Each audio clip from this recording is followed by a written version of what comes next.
ఈ చెట్టు బ్రహ్మంగారి మఠం ఒక అన్నదాన సత్రంలో ఉంది. అయితే ఇది ఏం చెట్టు ఏం కాయలు అనేది నాకు తెలియదు. మీకు ఎవరికైనా తెలిసి ఉంటే కామెంట్ బాక్స్లో అడగండి. ఒకవేళ దీని ఉపయోగాలు ఏమైనా తెలిసింటే చెప్పండి.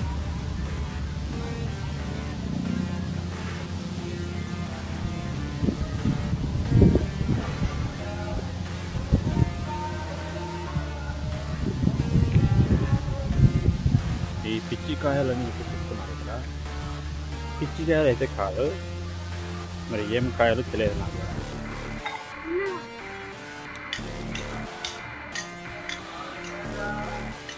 ఇవి అన్నమాట. మీకు ఏమైనా తెలుసుంటే కామెంట్ చేయండి.